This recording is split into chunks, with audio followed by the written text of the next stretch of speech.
going to start out with the introduction, then we're going to jump right in. Okay.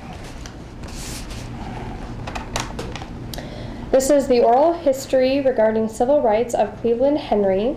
It is Thursday, June 28th, 2007, at 2 p.m. in the afternoon. We are at the Muskegon County Museum. Present are Tamika Henry, Allendale New Options Alternative Ed. John Johnson, Muskegon Area Intermediate School District. Cleveland Henry, retired, Lansing Public Schools, student support specialist. Psychology is my background, and I live in Diamonddale, Michigan. Thank you. Okay, Mr. Henry, how old were you during the 1960s? My early 30s, or mid-30s, I was just about my middle 30s, I think it was, yes. And where did you live during the 60s? A place called East Park Manor. It's the project area of Muskegon Heights. You gotta pause, sorry. Repeat, like you're answering like in a conversation. Oh. And if we go back and look at it, they won't have a clue, early 30s, because she's gonna be gone. So when she asks you, how old were you in the 1960s? In the 1960s, I would have been, you have to answer like, she's with the not question. there. Okay. Oh, Like all you're right. writing a complete sentence. Let's do it again. Yeah. Then. I forgot. It's tricky and awkward, but it really Yeah. works well. Okay, help me with that then. Okay. Wow. How old were you in the 1960s? In the 60s, I was in my early 30s, probably middle 30s. That was my age. And where did you live? I lived in my early 30s. Recently got married in a place called East Park Manor. That's Muskegon Heights. It's the project's what it is. Describe the neighborhood you lived in. They were all identical buildings. The neighborhood I lived in, all the buildings were identical. One building probably had 1, 2, 3, 4, 5 units in one building. And the lawns were kept up, and they looked very nice, but they were all identical in my neighborhood. How large was the apartment or house that you lived in? The house that I lived in had 2 bedrooms upstairs, a living room, kitchen, and a basement, which you were not allowed to own a washing machine or a dryer. Had to go to laundromats from the project area I lived in. And where did you shop for food and clothes at? I shopped for our groceries, and I pause a little bit because I have to go way back. That's way back for me. A&P Groceries on Peck Street.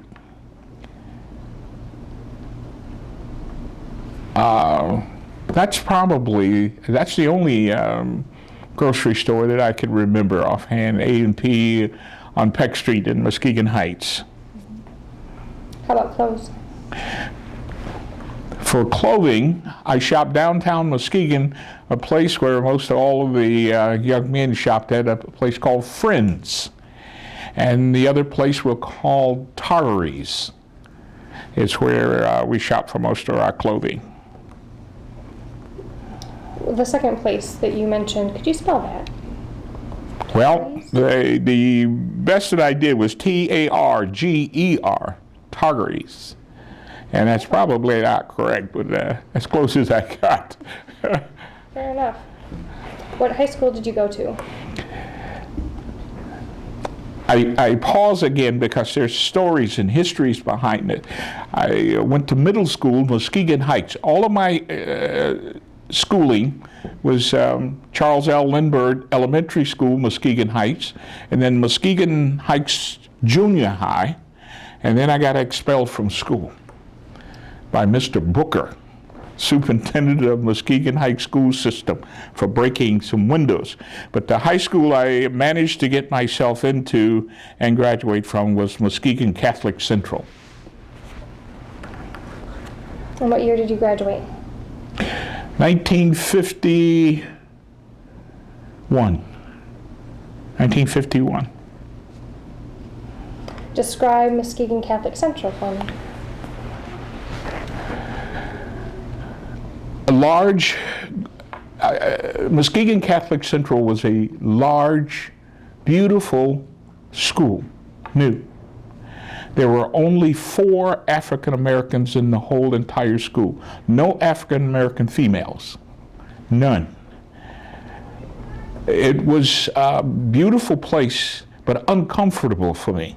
Very uncomfortable, not because there was just no other, more than 4 identical African Americans there.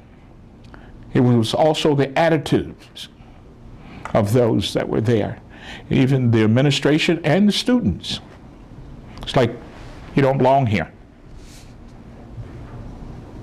It was the teachers? The teachers treated Some you of the well? teachers, not all of them, because the one teacher I had, Sister Christopher, she was responsible for me graduating from high school, because she said, you will never fail my class. And she was a tough old sister too, boy, I tell you. And she kept me on, and I was glad to be so.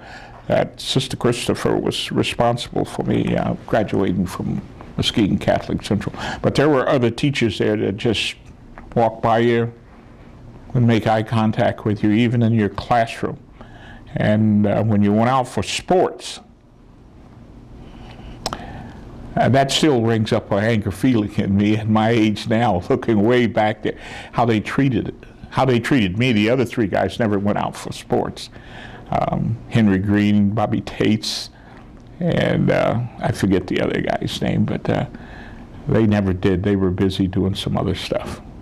Henry Green, his father was a doctor, MD, Dr. Green here in Muskegon Heights. I think he was the first black doctor in this county. But when I went out for sports, the coaches, they just like you weren't there. And that really aggravated me. They just could not believe how aggravated I was. And how I was treated in there. Where I told you I lived in East Park Manor, those same grounds where East Park Manor is, there was other projects there called Fairview Homes. That's where my parents lived, and that's where I grew up. Same place where East Park Manor is. And I used to have to walk from Superior Street all the way to Catholic Central. And that was probably about six miles from the projects to what we call the top of the hill to where Catholic Central is. And they had bus that would pick kids up, but they wouldn't pick, you know. I walked in the wintertime. Sometimes when I arrived there at school, my pants legs would be frozen. Actually, just frozen. And I entered the school, and Sister Christopher would have something else for me to put on until she dried those pants out. And those kinds of things affected me to where I got really hard to get along with. I got very angry about Muskegon Heights system.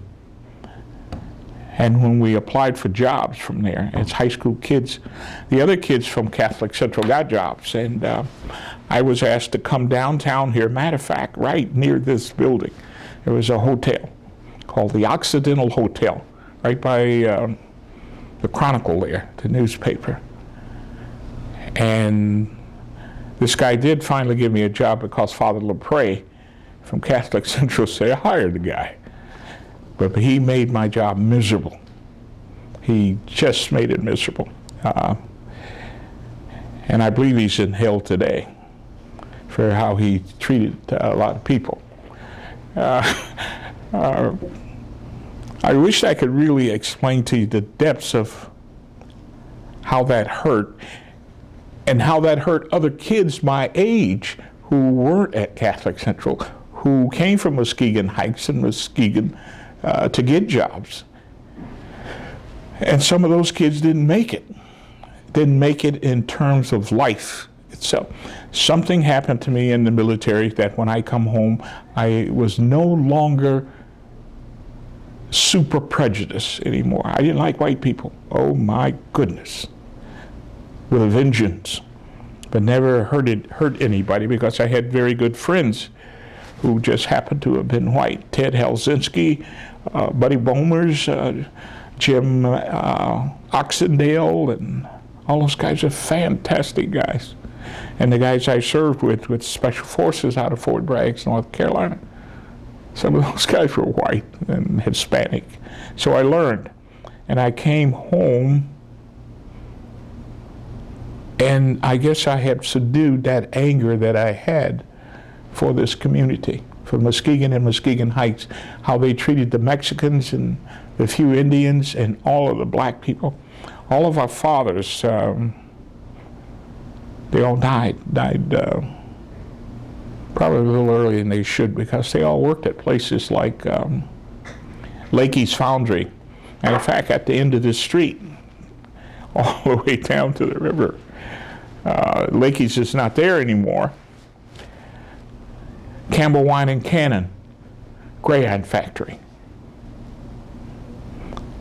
All of our fathers worked there, and they all died from things like silicosis and emphysema. And when I came home from the military, and my father says, never worked there, I wound up working there. I didn't get a job anyplace else. Dirty, noisy, just terrible. And one day, in the locker room, I took off my steel-toe shoes and told my father, who happened to have been sitting right next to me, I told him, I'm done. I'm done with this, Dad. And I took my shoes to the walkway there and threw them down the aisleway into the factory. And I walked out of there, and he says, I don't know what you're going to tell your mom today. And I told Dad, I'm not going to tell her anything, because if I did, she just never quit, don't quit. But I did. And from there, I was contacted by the Muskegon Heights Police Department if I would be interested. And at first I said no, I didn't want to be a police officer. But I changed my mind, and I went to Michigan State University to criminal justice, and I finished, and I became a part of the Muskegon Heights Police Department. I was a police officer for several years, and there was only 2 black officers on there, Willie Howell and myself. And before I came on, the first black officer in Muskegon Heights was Joe Meadows. And then Willie Howell came on after him. Excuse me. And after Joe Meadows retired, I came on and took his place with Willie Howell. And that police department was just reeking with prejudice, and it just really broke my heart how they would treat kids, the black kids coming home from Central Junior High School there on Sherman Street in the wintertime, when they wouldn't clean the sidewalks, the city.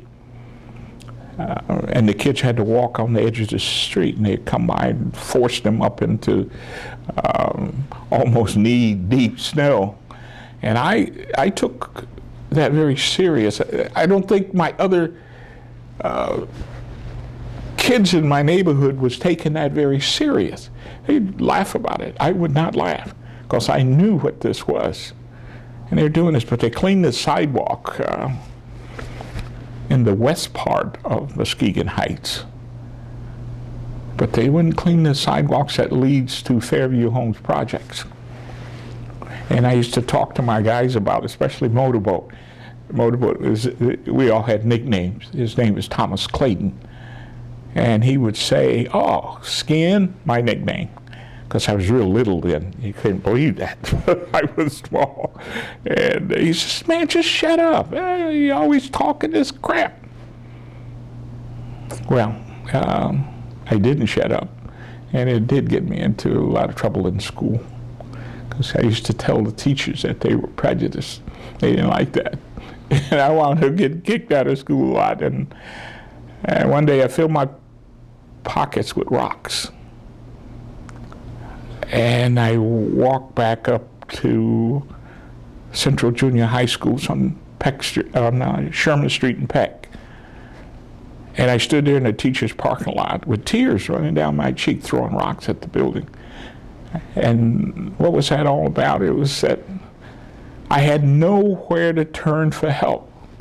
My parents, I used to tell them how bad a school was, all the way from Lindbergh Elementary School. And my father used to say, Buster, I just can't go up there and confront those people. So just listen and do the best you can. Now, I don't want to give the impression that all the teachers of Muskegon Heights were bad. Charles L. Lindbergh Elementary School, my kindergarten teacher, Mrs. Witt. Oh, I remember all their names all these years. Mrs. Witt loved all of her students. And how do I know that? I had a sixth sense, and I think kids have sixth sense.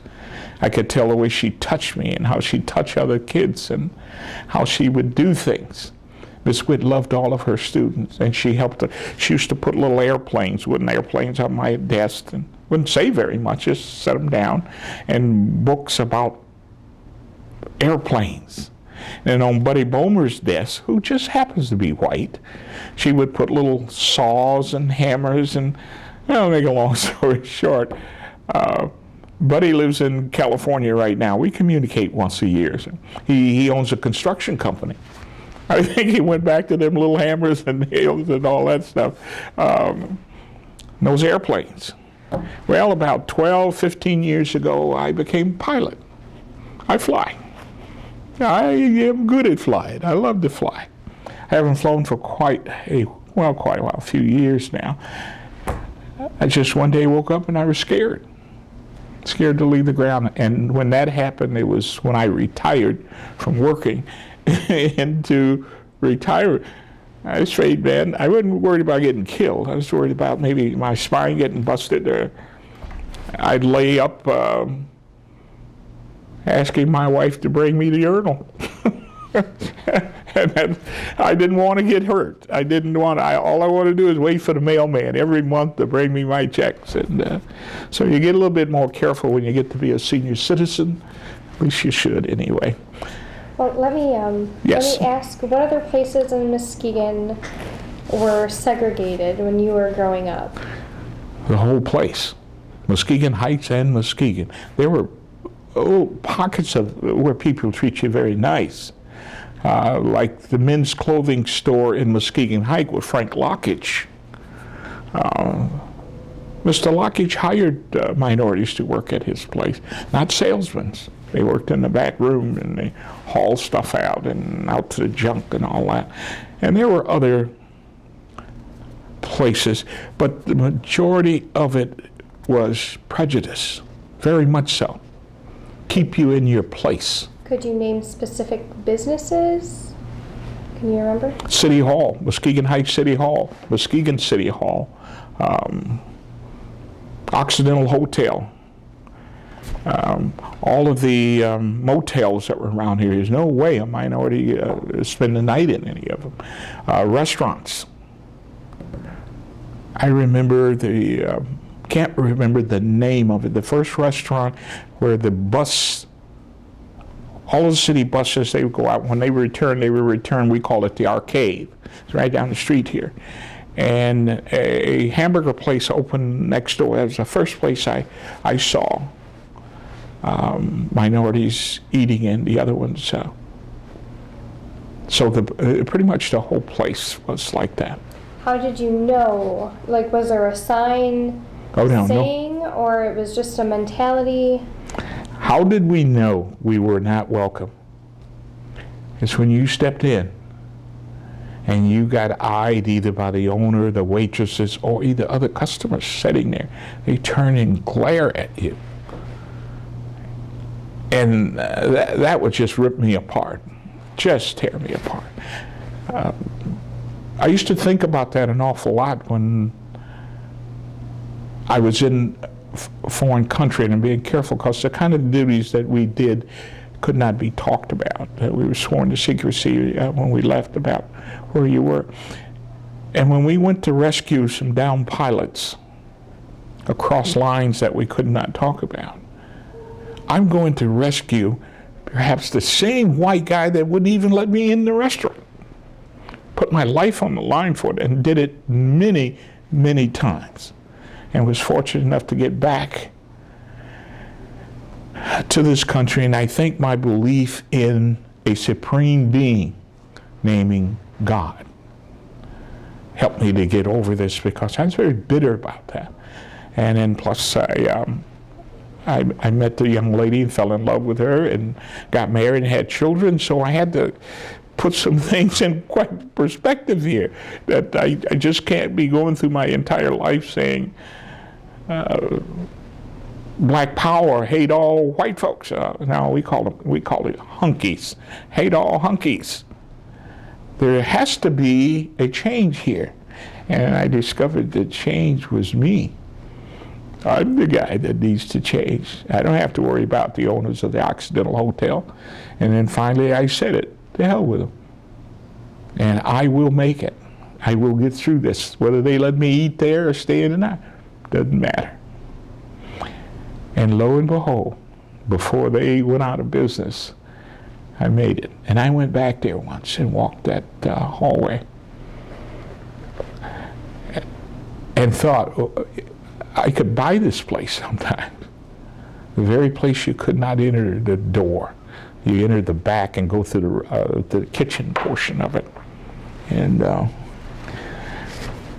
maybe you can sense it still digs into me of what happened to almost a whole race of people here in Muskegon Heights, because of the leadership or a handful of people who controlled everything. Jobs, you know. Now I look at my kids, what are they going to do, you know, when they grow up? They're going to be waiting tables. I thought, to hell with that. That's not going to, so what are you going to do? Sit here and talk about black power the rest of your life? So I said it was time to get up and bite the bullet. And I did. And there was a lot of pain behind all of that. A lot of people really don't understand what happened here in Muskegon Heights and Muskegon. During the course of the riots, there was never any real serious riots in Muskegon Heights or here. But what happened when the disturbance did come about is that the Sheriff Department and the Muskegon Police Department and the Muskegon Heights Police Department banded together, where they rode 4 deep in a car on Pacific nights, and any minorities get seen out on the street get stopped and possibly brought downtown to jail, locked them up. And I remember specifically myself and one other person from our group coming down to check on a guy that they just picked him up. He's walking down the street, and they just grabbed him off the street, locked him up right down in that county jail with no charges on him. When we went there, there's no charges, but he's locked up. And they wouldn't let us get him out. And I felt, how safe am I in this situation? How safe? I felt more safe when we crossed the lines going after certain people that would kill me if they caught you. I felt more safe there than I did here at home. It was just a terrible, terrible place to grow up here. How did your parents explain segregation to you? My mother screamed a lot. Screamed about not the segregation. My mother screamed a lot about trying to explain what segregation was here. My parents were from the South, New Albany, Mississippi.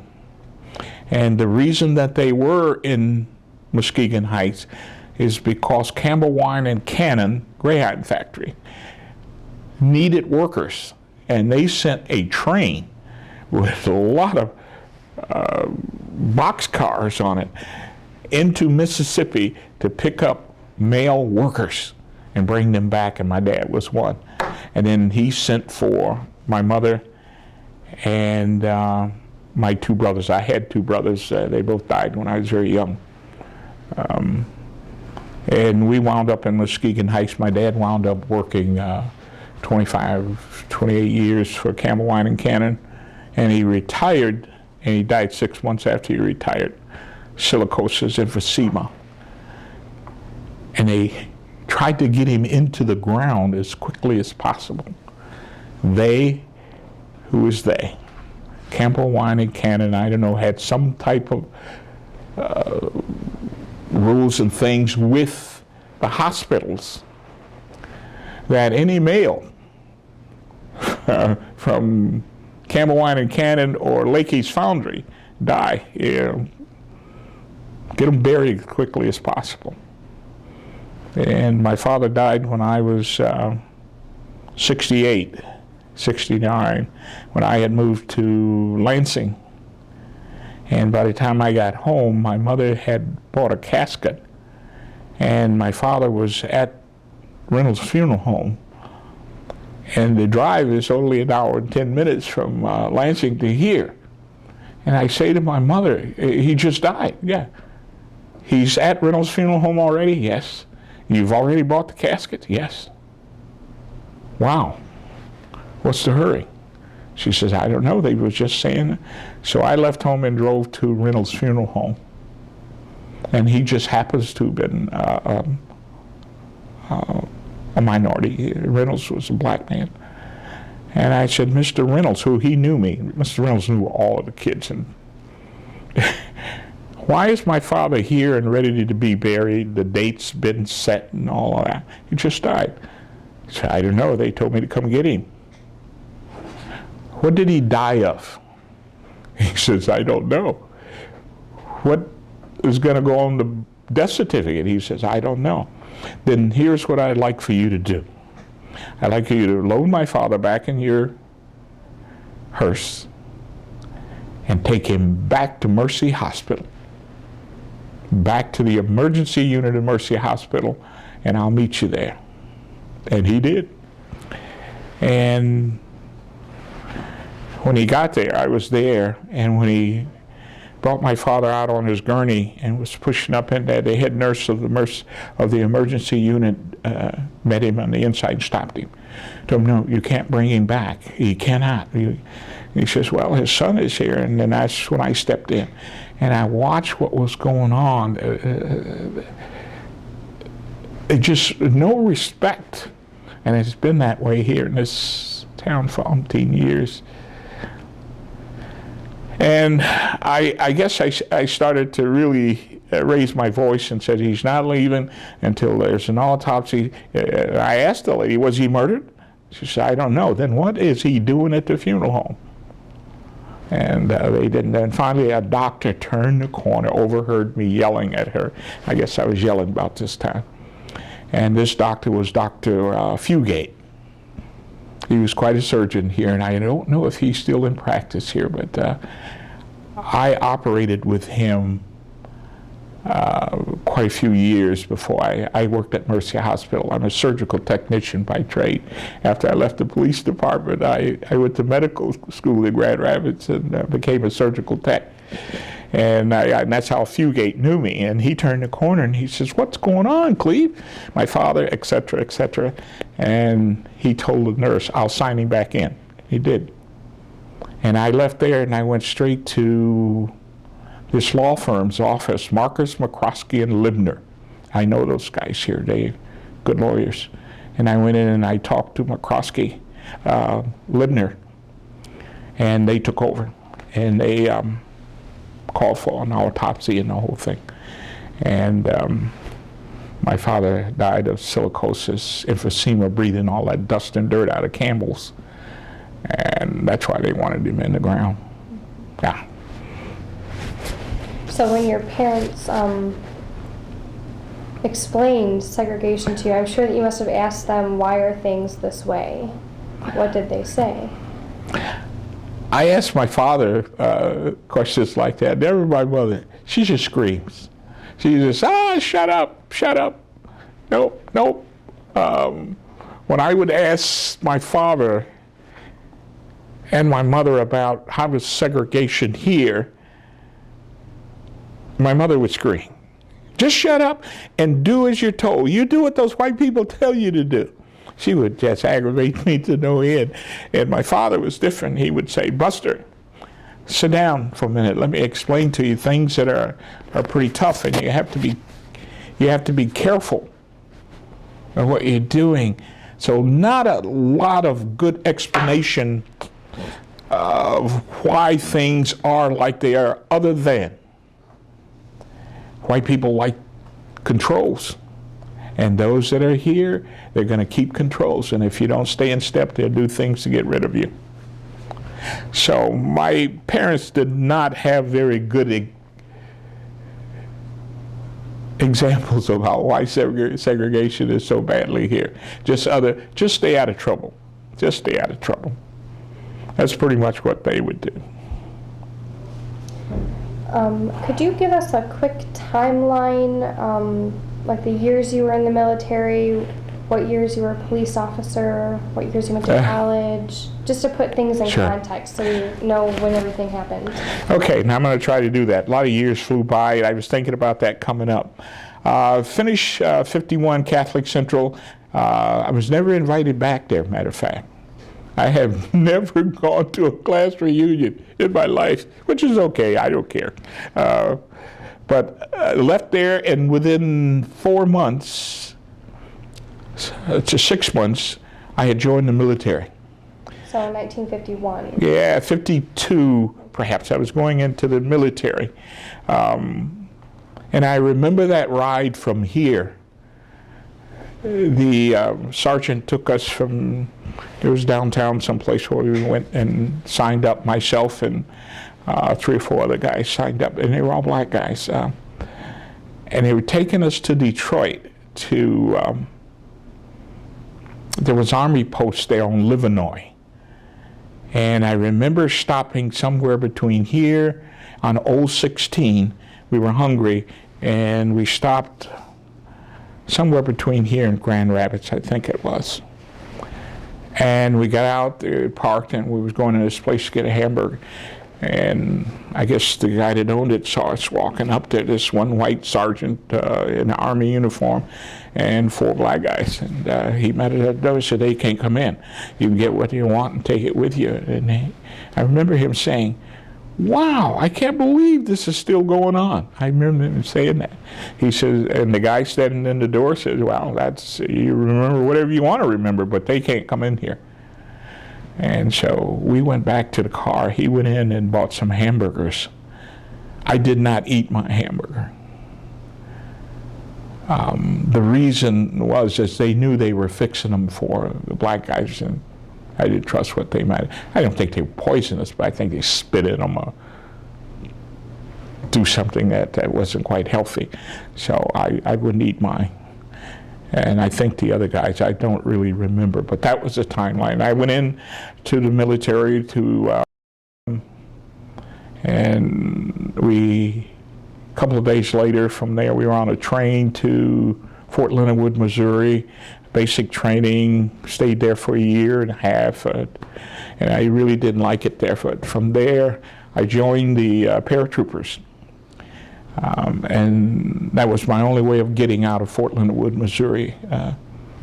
I put in for transfers, and they were all denied. They weren't denied because I was black. They just didn't want to send me anywhere. So I saw this sign that says, "Join the paratroopers, the airborne." And I knew if I joined that, they'd have to ship me because no paratrooper training could be done there at Fort Leonard Wood. So I did, and I passed the PT, physical training. And I was sent to Fort Bragg's. I was at Fort Bragg's, well, the dates are getting sketchy here, it's been a long time. I was at Fort Bragg's in 53, 54. That airborne training was a lot more difficult than I thought it was. Oh my, I almost quit. I thought it was just a lot of running and jumping out of the tower. I could do that, you know, especially you put the harness on. The harness is hooked and it's not coming loose, so it's no big deal. But it was more than that. It was psychological things that it did, and staying up all night and running 5 miles and sometimes not eating, and putting yourself through a lot of training that I had never come close, like going through the Everglades with just a compass reading and a canteen of water, you and one other guy, and we knew in the Everglades there's things in there that'll kill you. I wanted out of here in a hurry. So it was 3 days of following compass readings and coming out at an exact spot. We came out probably within 100 yards of where we were supposed to, so we did quite well. And from there, out west, done some mountain training and then learning your Pacific skill of rescue, getting people out of concerns are prison capabilities. So from that, I got discharged. I remember coming back from Africa. We had a special plane that flew my 17 guys and myself. I got a commission, a field commission it's called, for doing something that helped your whole team. And all it was black pepper. We used to go into places in Korea and they sick the dogs on you. And those dogs was, once they got on your trail, you couldn't shake them. There was no shaking of those dogs. And we got things that now you call them fanny packs. They were big ones. And so I loaded mine one day with black pepper. And we went on the mission. Every mission we went on, we got the people. We never lost a person. I'm very happy about that. I wonder about some of those people that we risked our lives for.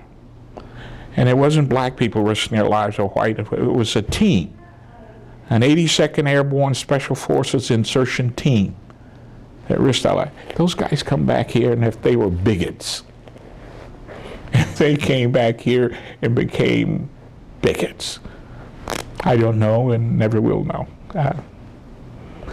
But on our one mission, we were coming back, and we could hear off, way off in the distance, the dogs were coming.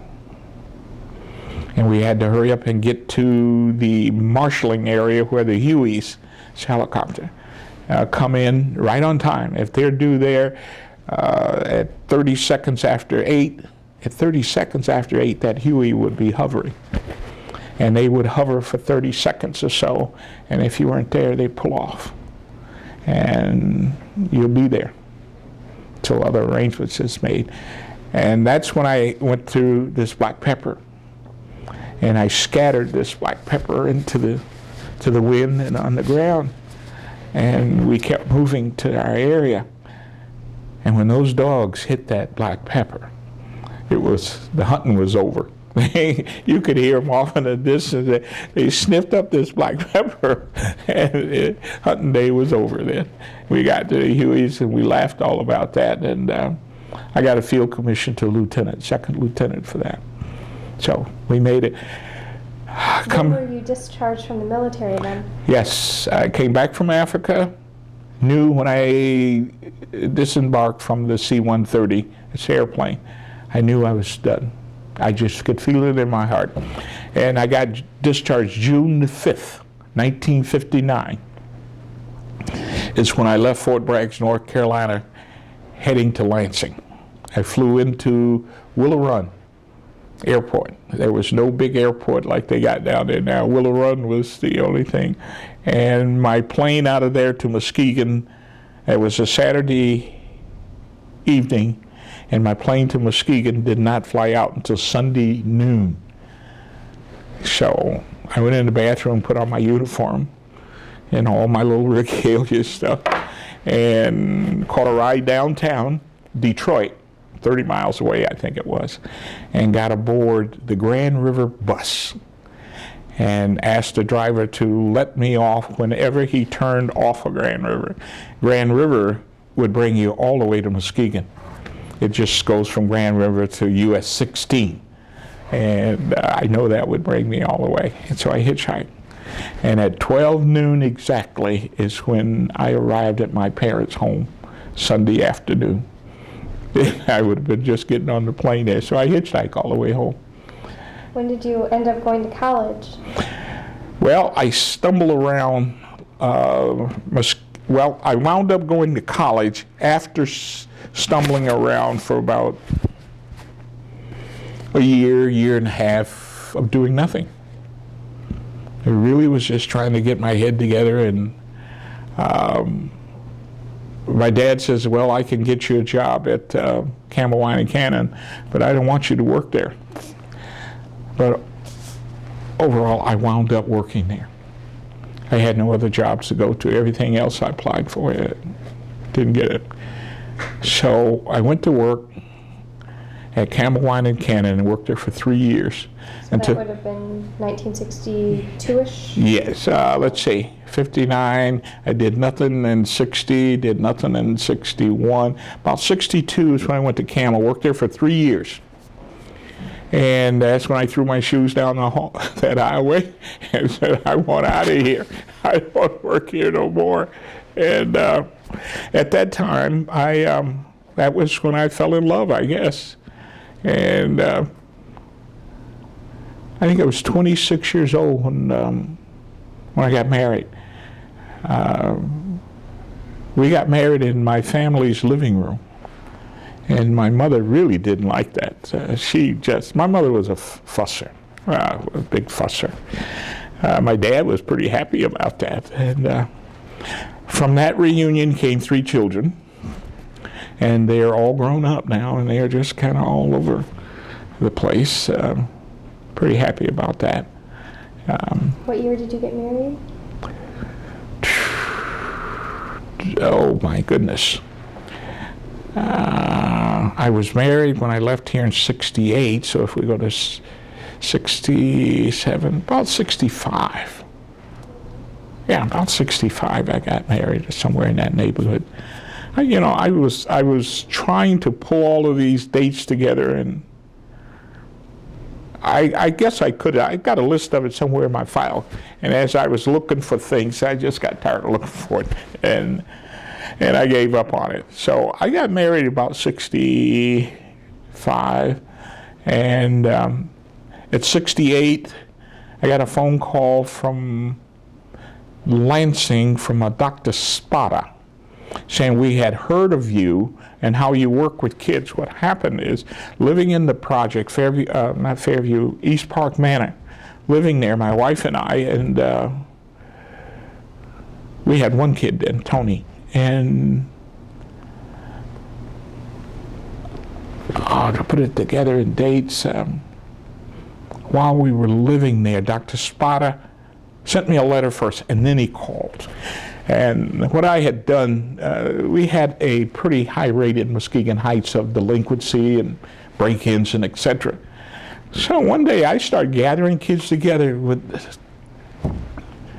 I wanted to start a football team.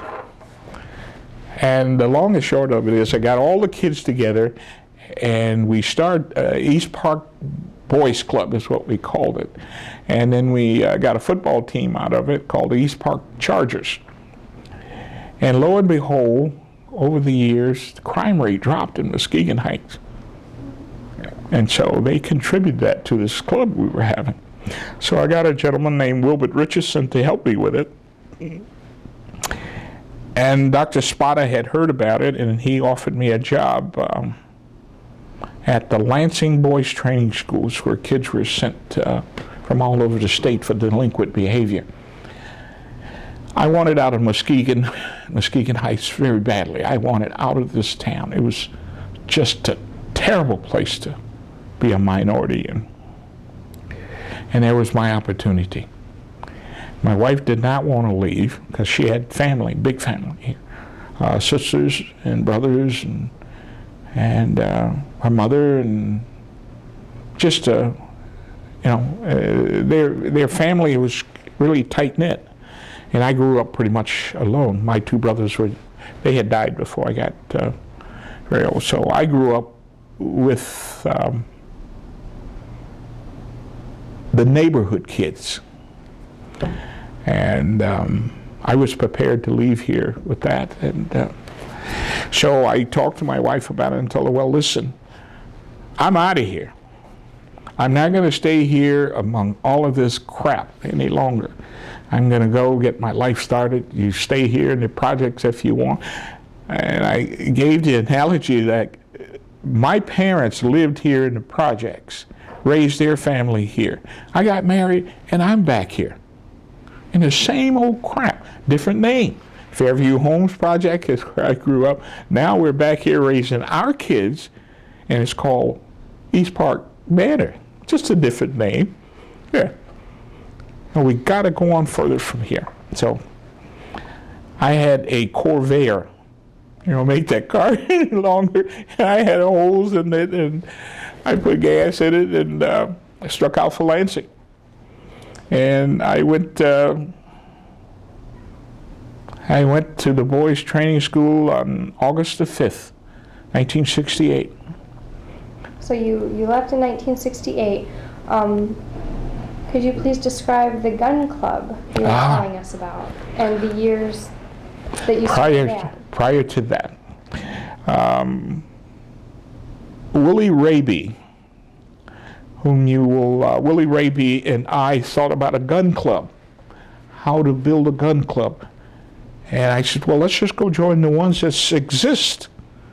And so we went, and I bought an expensive trap gun, a Krieghoff, matter of fact. And we were not welcome at the gun clubs. And that really broke my heart, because all of the gunpowder and shot and shells and everything we were buying them from the white guys that belonged to the gun clubs, but they did not want us to belong to the gun club with them. So that's how we got busy sending out messages to those, and we talked to Russell Road. Out on Russell Road, we talked to a gentleman out there who had 40 acres that just kind of sat dormant. And we told him we'll clean it off, and then he allowed us to do it. We checked with the township, and there was nothing dangerous about it, so we cleaned it, put in a trap house, and we started a gun club. And we sent out, information here in Muskegon, out in Muskegon Heights, and droves of people would come to watch us shoot. And in a year's time, I'd become very skilled at hitting those little clay birds.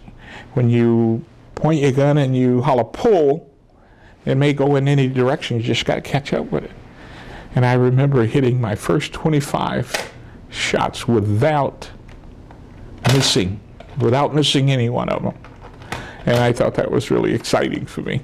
So the gun club got off and got going and was doing well. And the white gun clubs were helping us. Oh yeah, they would come. Matter of fact, they'd come over and shoot with it. We charged so much to shoot around, and we were doing well. So they would come help us. And I knew the reason why, though. And Willie told me, Willie Raby, he says, don't worry about it, just let it go. They're coming and helping us to keep us out of their gun club. So I guess the answer to that, too, was so what? We built the gun club, and unbeknownst to us, the word went out into secret places that we didn't know about. I didn't know about until I got in Lansing, probably in 68, probably about 70, 71 that I found out. While I was here, there was a special officer assigned to me. He followed me around all the time and wasn't sure. Maybe they had my phone book. They saw me as being the head of the commandos. There was a group of us in Muskegon Heights called the Commandos, and I was the head of that. But they saw it as something very negative, and our job was making sure kids get to school, making sure kids get home, and also in our neighborhood there were salesmen coming in our neighborhood, and women were getting raped in the projects. And we knew it, and we knew who they were. And we were going to do something about it, and we did. We did. So we got tagged with the Commandos, or a group of radicals and Black Power and so forth, and I really didn't know this until I got in Lansing, and I discovered that the state police post in Lansing had all this information on the gun club. And I found it out by reading the paper one day that you had a right to know if they had a case on. So I made out a little form, sent it to the Michigan State Police Post there in Lansing, and asked if they have a file on me. And lo and behold, shocked me when it came back, and it says, yes, they have a file on me. And this is what I give to you now. I've been had that for years. They, of course, blacked out the person's name who was trailing us around and saying there are some untruths in that. And we had the right to challenge that. And I challenged a couple of things in there. One is about a B&E. I've never been arrested for a B&E in my life. Why is that in there? Where did that come from? And at least I was never caught. So if there's no record of me anywhere, how could you do things like that? How many people, how many young minority people apply for a federal government, and you read that in there when you see it. They knew the exact day and time when I applied for a state of Michigan job, which was at the Boys Training School. It's in there. So he applied for a state job at such and such a time. Wow. How many young minorities got tagged with things that they never did and refused jobs? See, they never tell you exactly why you were refused. Just says, well, your application, we're going to put you on hold, put you somewhere. And you got things in there, and I was fortunate enough to get through mine. It will say in there that the things that they have in there were expunged. But the way they write it in there, it is amazing what you do with the pen. He wrote in there, B&E, larceny from a building, whatever that stuff was. And it is said it was expunged. It's those tricky words. It is said that they know if they read it, if they went through the files and saw it's expunged or it's not. It is said that it's expunged, as if though it's not true. There was a lot of pain with that, because they talked about a lot of people in those called the Red Squad. That's who was following us around. I had no idea. What were the years of the gun club where they were following you? 1965, 66, I believe. That you will find that on that newspaper in there, what year that was in there. That's the years that the gun clubs got started, and unbeknown to us, and I'm sure I'm not the only one they were following. They followed people around like Ben Marcus, who was a big-time attorney here in this town, and they followed a person, Ron Glotta, who is a big-time attorney in Detroit now. And his wife, Sharon, they followed them around. So I'm not the only one. And these guys are white. They were not black. But they followed them around. And before McCroskey got killed, he was an attorney in that law firm, Marcus McCroskey and Libner. He got killed going to Whitehall in a car accident. He was going up a hill, a car come over the hill on the wrong side of the road and hit him head on, killed him. So I'm not the only one that the Red Squad followed around. So,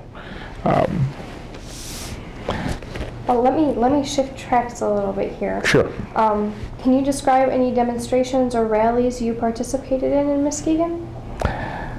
There were several rallies, and I wrestled with the dates, that I participated in Muskegon Heights and Muskegon that we had. I also marched with Martin Luther King in Selma, Alabama.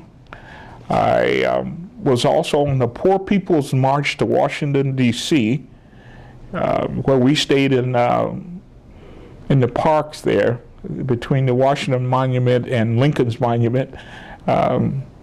We took up all that area there. and we called it Resurrection City. The year on that was probably 63, 64. A lot of that will be explained in some of the material that I lived with you. Yes, there was a lot of marches that we did here in Muskegon. Nothing that went as far as a riot. They just didn't do that here.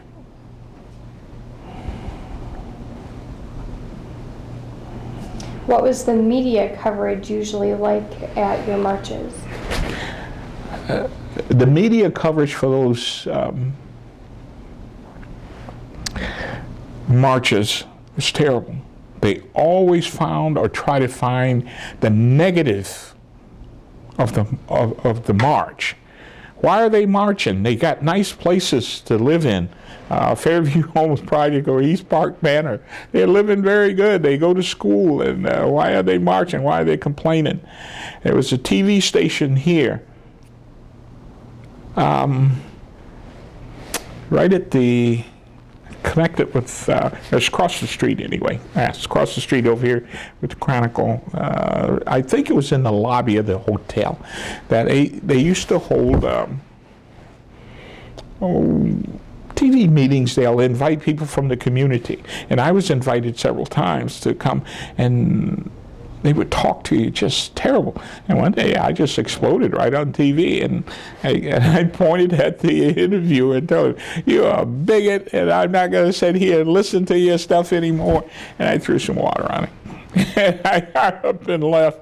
And that was pictured and showed again on the evening news of, "Look what happens." And it did look bad. It looked bad. But I did that.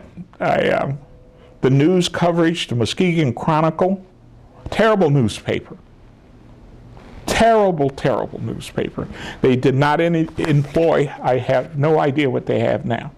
They did not employ any minorities, didn't want to, no women, hardly no white women. And those that did was off into an office spot someplace where they couldn't be seen. Yeah, the Chronicle at that time, terrible reporting. Terrible, terrible reporting. How, well, you said that there were not really huge riots here, so this might be a moot or redundant question, but how did the events happening in Muskegon compare to other events happening elsewhere? Everything was at a much smaller scale, I'm assuming. Yeah. How Muskegon Heights appeared to the rest of the state or the country in terms of the civil rights movement, very minute here. A lot of our leaders here were afraid to step out. And one of the reasons being afraid to step out was because they worked for some of the people here, that their jobs would be on the line. So the most of us that would step out, and you're going to read about that in that one newspaper that I left for you, is that those of us that was not worried about being fired, or when I worked for Mercy Hospital, I was never worried about that, getting fired. But I was spoke to once by the sister who was the head of surgery. Can't think of what her name was now. But she called me into her office there one day. I was getting ready to scrub, and she called me and says, "Cleve, what is this I hear about you marching and you're going here?" She says, "Be careful now, you don't give the hospital a bad name." And I thought, "Sister, how could I give the hospital a bad name?" She says, "Well, you work here for us, and you know, when you go into surgery, people may know, well, when I go into surgery, I'm masked up. Not even the people on the table know who I am." "What's up, sister? Tell me that." She says, "Well, the hospital here don't want our employees mixed up into all of this stuff, so Cleve." And she did that 3 times. And I walked out of her office, and I thought, what that? So I said, "I don't care. You can fire me if they don't. And Dr. Fugate and I used to put on plays right near Muskegon High School on the north end of the building, and across the street is a playhouse where they put on plays. Well, I've been in there many times in the plays. Dr. Fugate and I was in a lot of plays, and so the one night we were there practicing, and I says, Dr. Fugate, Sister said, what's your feelings on it? And I remember him saying, if you want to participate in that, you go, but there's going to be a price you pay. Remember that. And I remember him saying that. And I did push him a little bit. Is the price that I'm going to pay, would that be our relationship? And he says, no, that will never be. Our relationship won't hurt. So I said, well, I don't care what they do, but what's going on in Muskegon and Muskegon Heights is wrong, and I'm going to talk about it. He says, fine, let's get on with the play. That's the last that we heard of it. Until one day I came back here with a couple of friends years and years and years later, and we went fishing in Muskegon River. And Larry Ford, who was a Lansing police officer, took his rod back to cast it. And when he went forward, he hooked the other guy right in the chin with the hook. And I heard him go, ah! And I said, oh my goodness. And the hook was in deep into his chin. So I said, well, we cut the cord and backed everything up and got the boat to shore, jumped in the car, and went to Hackley Hospital, I think, as we went there in the emergency room to get this hook out. And I happened to ask, is Dr. Fugate on duty here today? And they said, we checked. And yes, he is. Would you tell him I'm in the emergency room and we need him? And he come down and he says, Cleve, what's going on? I says, my friend has got a hook there. And I watched him. I've never seen this done, and although I've worked in surgery and medicine before, I've never seen it done. And he just got a 3/0 catgut suture. And he put it around the hook, and he pulled it, and he kept doing that, and popped the hook right out of him. First time I'd seen that done. I says, well, what happened? How the heck you do that? He said, that's a professional secret. So Dr. Fugate and I was still friends. I haven't seen him for years now. And it was just a tough place to live. But there was a lot of white people that were not involved in that kind of thing. And Fugate and Parson, his partner, Dr. Parson, they were part of that. But they had some power at the hospitals. Beyond that, just no help. You're kind of out there on your own. Well, from your recollections, when you were living here with your family in the late 50s, early 60s, what was your socioeconomic status? Would you have considered yourself affluent, middle class, or poor? Well, during those times, our social life was very good because we socialized with each other in the neighborhood. Financially, we were very wealthy because everybody was poor in the project, so therefore nobody was poor. We didn't have a lot of money, but we had a lot of us. And what I mean by that, we get along together. And trust-wise, did I have a lot of money? I had trouble making it from one payday to the next.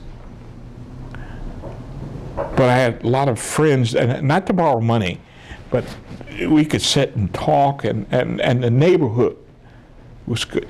You know, we didn't lock our doors in East Park Manor. We never locked the door. And, you know, and I think about that now, and how did that happen? It's because nobody would go into each other's house. Now, there was things going on in terms of groups and gangs and so forth. There was a gang that originated out of Muskegon Heights called the Chain Gang. chain gang, and they had people in the chain gang that lived down on Jackson Hill, downtown here. I remember on the weekend, a lot of white people used to enjoy just driving through Jackson Hill and looking at all the poor black folks until the chain gang put a chain across the road where they would come up the hill. And they had a chain across it, stop them, start charging them.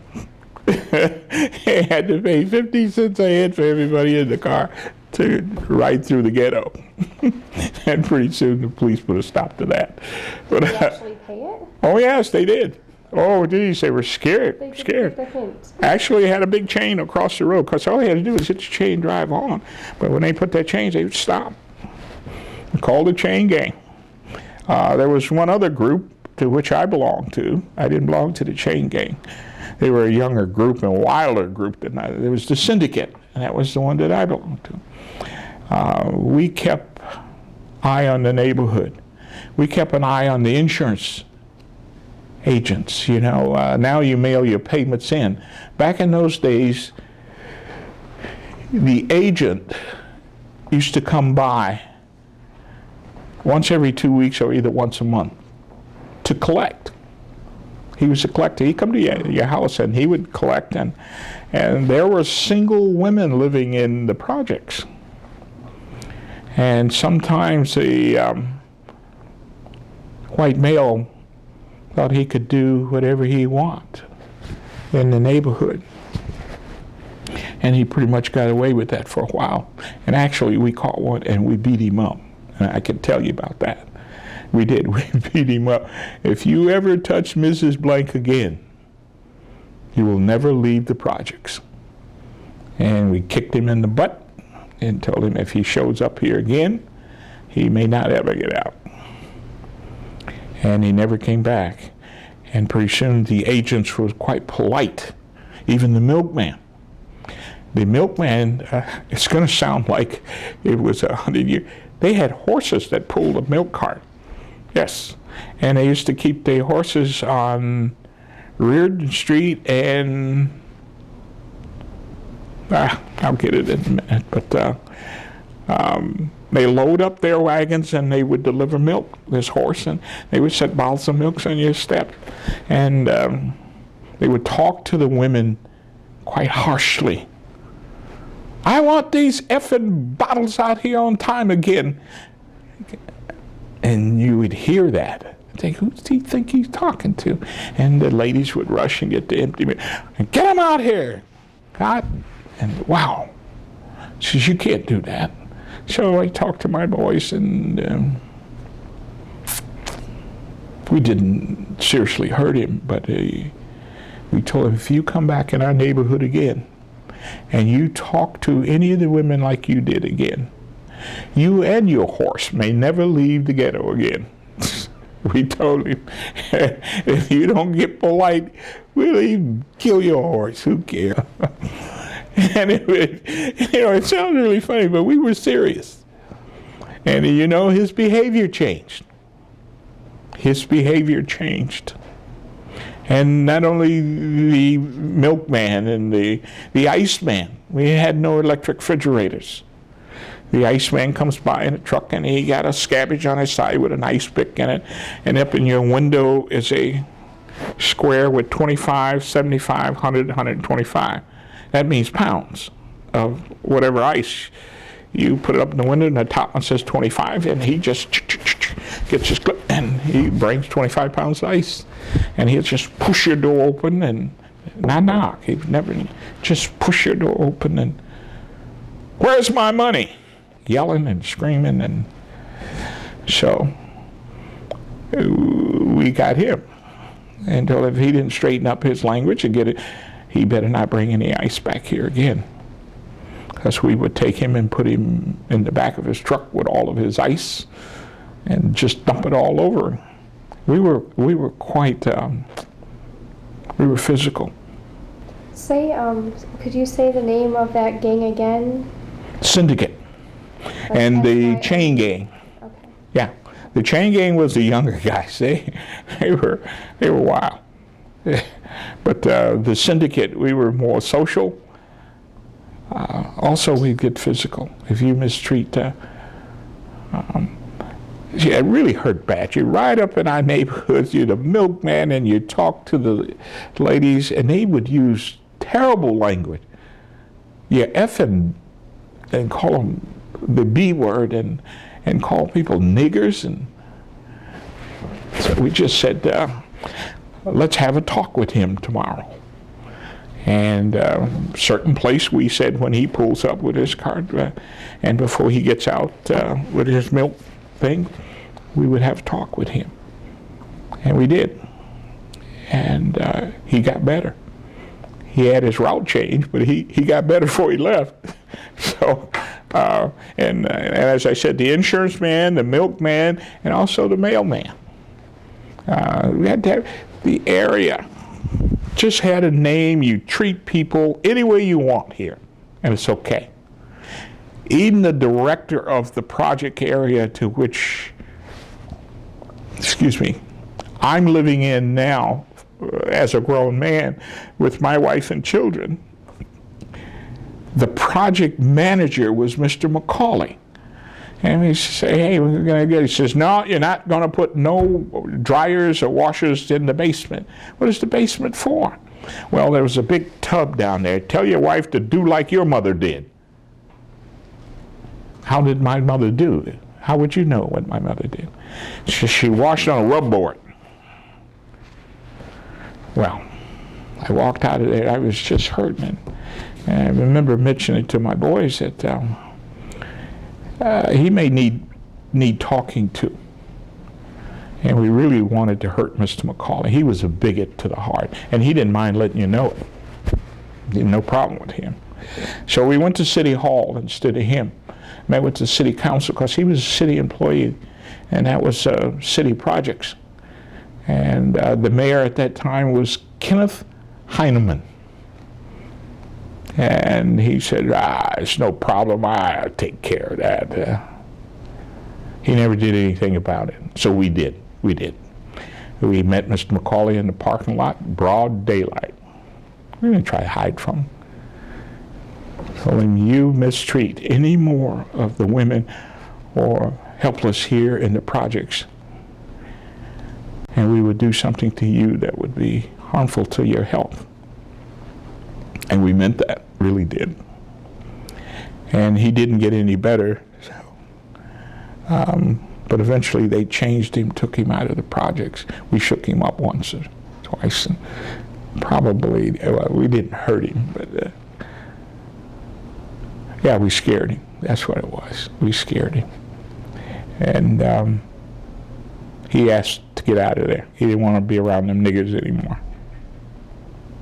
So it was very painful growing up and trying to be a father and a husband and trying to keep a job. And my job hinges on how good a boy I am.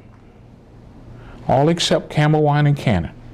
Do anything I want. Campbells don't care, just as long as you're there every day and you in that smoke, that dirt, and that grinding, that noise, that hot steel coming out of the cupolas, and they don't care. But try to further your education. And I know in school there were a lot of intelligent young minorities. Romella Elam, a very bright young lady at the time we were in school. Didn't get all the backing she needs, and I think Romella didn't go to college. We had a few that went on to college, but they were going to go to college anyway. Dr. Burton, MC Burton, he went on. He was older than I was. He was ahead of me. But he went on, came back, and he was a doctor here for quite a few years. Yep. Well, let me, we only have about 45 minutes? 45? I think we have 45 minutes left. Okay. Do you want to take a break? No, I'm fine. Okay. No, I'm fine. Okay. I'm going to kind of jump around here a little bit. Sure. There's a couple other things I wanted to ask you about. Could you please describe how you felt when President Kennedy was assassinated? I was in Lansing. I was in Lansing when President Kennedy got killed. I remember I was on the property of the Boys Training School coming out of California Cottage, that's where I was a supervisor at. I took the job Dr. Spada offered, and I was a supervisor there in California Cottage. And I was walking towards the mess hall when out of Virginia College, the supervisor hollered and said, "Cleve, come in here. Man, the president just got shot." So I went inside of his cottage and looked at television, and I was hurt. I felt the world had caved in then. The world had caved in, and there's not going to be any recovery from this. That the president got killed.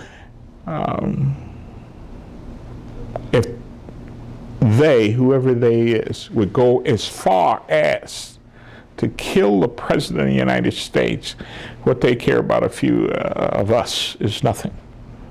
So I was devastated.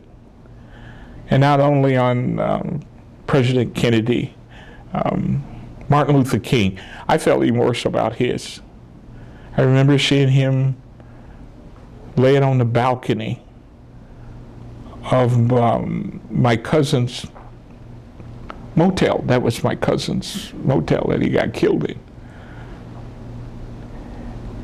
And I remember his right leg being drawn up where his foot is sitting flat, and his other leg is sticking out straight, and this one is up. And him getting shot like that, and then dead as he lay. I thought, here in the United States, we are in deep, deep trouble here. And I remember that night that me and some of the guys, when we got off work at 10 o'clock, we worked from 2 to 10 at the Boys Training School, we stopped by the local bar to have a beer. And I remember the guys 3 tables over, a group of white guys, saying they finally got that coon. And I remember Larry Ford kicking me under the table, said, "Cleve, no, no, no, no." And why would he say something stupid like that at this time? Said he finally got that coon. Yay! I remember him clapping. Martin Luther Coon is dead. Wow. Just told him it's time to go. And I think I was crying when we went out to the car, because I remember Larry saying, "Cleve, come on now, come on." Yeah, that was super, super tough time for me. I felt like this country had caved in, and it was going to get a lot worse before it gets better.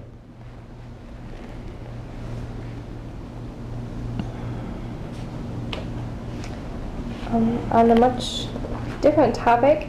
Okay. Sorry to jump around so much. That's all right. Not a problem. This building used to be the YWCA, and I heard that on Thursday nights, African Americans held like a dance. Yeah. Did you ever come? Yes. What was it like? It was fun. It was a lot of fun. The YMCA had a good name in the ghetto. And that was because of the man who ran the YMCA. We only knew him as Chief Horsley. I think I would know it if I heard his name, but I'm not quite sure what his name was. But Chief Horsley was quite a wonderful, wonderful man. So when we would all come down, there was dancing and ping pong, and it just was not for Thursday night, was not just black night. You know, anybody could come. I remember Buddy Bomers and I, and there was white kids there. Very few white females, if any sometimes. Was Thursday the only night that African Americans could come? Oh, no, no, no. Oh, okay. Oh, no. Thursday nights was a dance night. A lot of African Americans came on Thursday nights. Now, I don't know anything about a special night for black folks. Okay. Yeah, I never heard of it. Now, as a kid, when I was a little guy, I went to camp from the YMCA. And I don't know if they still have that, but that was such a pleasure for me. And if I wasn't in a rush, I would drive up there today. It's up around Blue Lake there. It's YMCA's camp called Camp Pentaluan. Yes, I spent a week there. Chief Horsley and others, we had to go sell door-to-door prescriptions for something. And I won. And I won a trip to camp. And man, did I love that. That week at camp was so fantastic. I really didn't want to go home when it was time for your parents to pick you up. And now they picked us up right here at the Y. And we had the Y's bus, and this is in the woods and a lot of cottages there. We faced the lake. And I'm trying to think of the older guy that in the mornings he used to swim out into the lake. And then he'd go down, you see his feet go down last. And he'd go down to the bottom, which we assume, and push off with his legs. So when he came up, he cleared the water. And when he would clear the water, he would be doing like Tarzan. Oh, and we would sit there and just crack up. Boy. It was really a lot of fun. And breakfasts, lunches, hiking, suppers, and at night in the cottage with the lights out and somebody's telling the story. The senior person, the cadre, we call him, that was sleeping in the cottage with you, would always be telling a story. We were always quiet and listening. That was fun time for me. I have fun memories of the YMCA. Loved the YMCA. Now, you mentioned that you went out for sports. What teams did you play? Was it just football? I played football on the bench most of the time at Catholic Central. Never played any other sports anyplace else. It was only at Catholic Central. And at Central Junior High School, there was basketball teams and all. But I never played first string. I never got off the bench. But I played at Catholic Central, and I was a good basketball player. And occasionally they would let me in the game. And I could feel the tension when that coach would put me in the game, basketball. When he would holler down the bench, Cleve. And I'd jump up and take off my stuff and all right, you go in the game. And going onto the floor, you could feel the tension. And that would just disturb me. It affected my game, too. I was a good basketball player. I was a very sensitive guy, though, very sensitive. Still is today. But I've hardened a bit here and there, but basically I'm very sensitive, and I pay attention to body English and language. That's the reason going to Syracuse and learning about psychology and those things. I learned a lot, but it was already there. I wonder why. It's because I'm dark. If I was light, and if I was white, and a sex maniac, and a rapist, I would be accepted. But if I have a PhD and I'm dark, you're a nigger. Wow. What kind of process of thought do we have here? What's going on? Am I a decent human being, or if you're dark, you're wrong no matter where you go? What are you up to?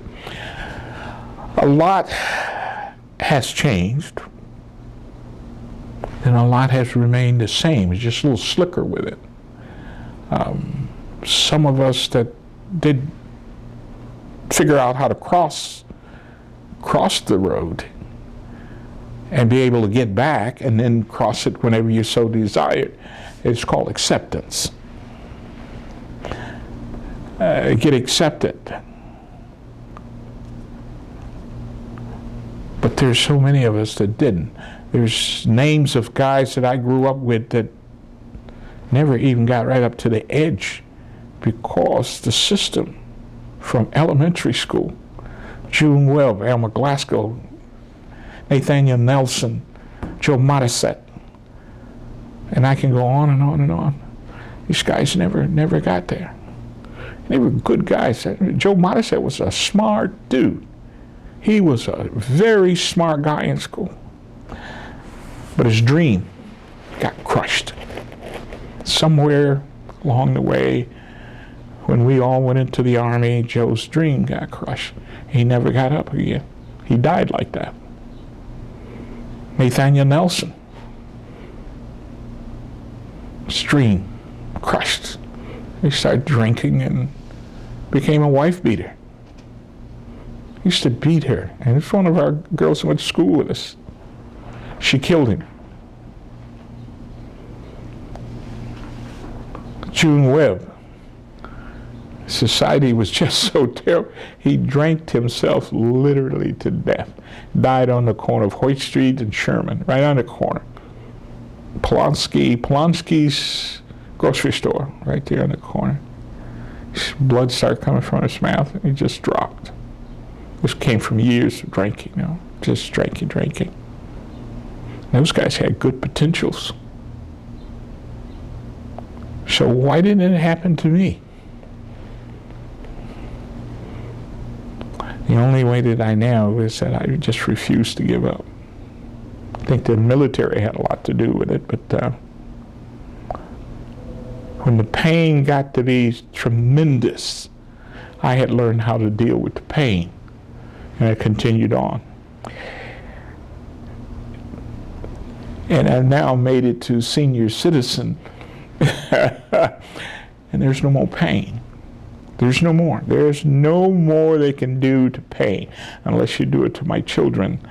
And I hope I prepared them for whatever blows your way. You got to get ready for it. Don't let it take you to the bottom. Because coming up from the bottom is pretty tough. But jumping back to the riots that were happening elsewhere in the country. yes. What did your friends and your groups, your family members, how did you react to the large-scale violence that was happening elsewhere in the country? When the riots started in Detroit and other places around the country, I applauded it. I said, those are some guys that's got guts, man. Let's go for it. Let's do something here in Muskegon Heights. But I didn't know about a whole lot of who was losing what then. All I knew is black people got fed up and now they throwing bricks, setting fires. But the problem was throwing the bricks and setting the fires was in our neighborhood. It's burning down our own neighborhood, but most of them didn't own their own homes in those neighborhoods. So yes, I applauded the changes that were going on around the country. I was from Fort Bragg's. The president sent our team to Little Rock, Arkansas, when those kids were trying to get into Central High School. 82nd Airborne was there, and that was my group that was sent there to guard and bring peace. And we jumped on the outskirts of town, so they saw 400 or 500 paratroopers coming down in the air onto Little Rock, and it bothered them because we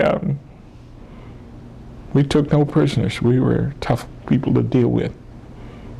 So yes, I applauded the riots. The ones that I saw on TV really bothered me to where in Los Angeles, to where the cameras were showing a white guy driving through Watts, and they stopped him, drug him out of his truck and beat him, right? You could see it right on TV. and I think it was one of the black aldermen was female. Saw that, and she left her house because this was happening not very far from her house, and she ran down the road and saved this guy's life. How did your parents react to everything that was happening? My mother was scared. She was scared that it was going to happen here in Muskegon Heights and Muskegon. She was just frightened to death.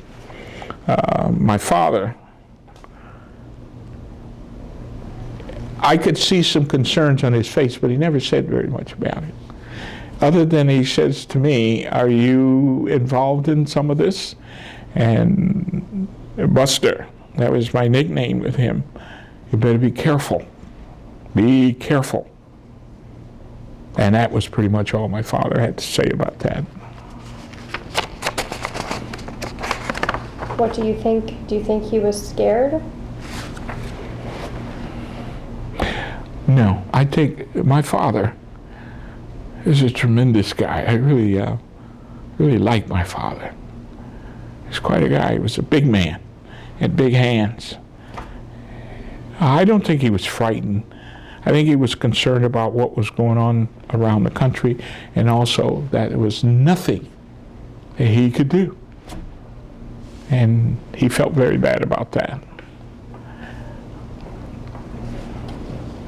What were your feelings when you left high school?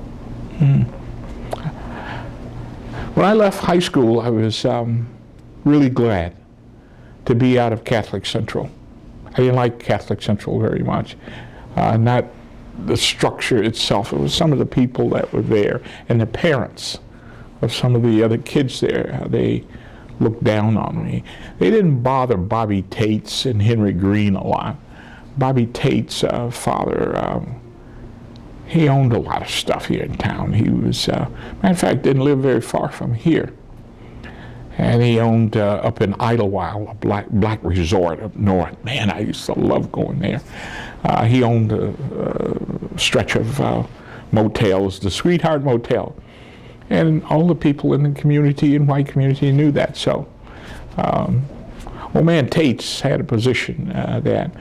And Henry Green, he was a really neat guy. His father was Dr. Green, medical doctor here. He never did ride too much on his dad's coattail like that. Henry was a nice guy. And the other guy, he was just one quiet black kid. So we never did. So when I got out of school, I was glad to get out of there. I was glad to get started someplace, but I didn't know where I was going. I knew it wasn't going to college. We couldn't afford that. So I told my dad that I was going to join the Army. And to my surprise, my father said, "I think that's a good idea." and I went, "Whoops." He said, "I think that's a good idea. You can travel, Buster. You'll go places." Yeah, right. I'm getting out of here anyway. So I know he was concerned about me because when I came home for Christmas, first year I'd left, I had been gone about 6 or 8 months. The Greyhound bus station in Muskegon Heights was up on Broadway. But when I told the driver, because when he leaves Broadway, he goes to Peck Street and he turns left and he heads to downtown Muskegon bus station. And I said, "Well, can I ride with you as far as Sherman and Peck Street, so I don't have to carry this big heavy duffel bag?" And he said, "Oh, of course you can." So I stayed on the bus until we got to Peck Street and Sherman. And it was early in the morning, about 6, 7 o'clock. And he stopped, and I got my duffel bag and put it up on my shoulder and start walking east on Sherman. And my parents had bought a house then on Sherman and Leahy, which was only 1, 2, 3 blocks. And my bedroom faces the way that I was walking, and I had my back, and I see the light is on in my bedroom. Who's in there? You know. So I said, I may not have a room. I may not have a place to live. So I get there and I knock on the back door, and my dad answers the door, and he goes, "Welcome home, Buster. Elaine, Cleve's home. And she never came out of the bedroom. That did bother me, you know. She came out later, though, and said, "You want some breakfast?" Oh, no, thanks. That's all right. But it was coming home then. My father, I saw that look in his eye about his son. And he only had one son left anyway. So, I don't know. Maybe the death of my two brothers bothered her a great deal. I don't know. But my mother and I weren't all good friends, I guess. Her yelling and screaming used to just drive me up a wall. But my dad and I were good friends. So, tell me about Idlewild. Idlewild. Whoa. Idlewild. And I'm going to tell you about that place, Idlewild. Whenever my father would say, "We're going to Idlewild this weekend," all kind of things would explode inside of me. Oh man, it was just a great time. I sat down and take the wheels off of my roller skates and clean them, re-oil the bearings, and put them all together. We're going to Idlewild this weekend. My dad never owned a car. So he's getting his brother, my uncle, who has car drivers up there. My dad bought a cottage. He had a cottage sitting on, which one is it? There's one of the lakes there, Paradise Lake. And it was just, it was a nice two-bedroom, big bedrooms and living room, dining room. It was just a beautiful place. And so this weekend he convinced my mother to go up. Bad news.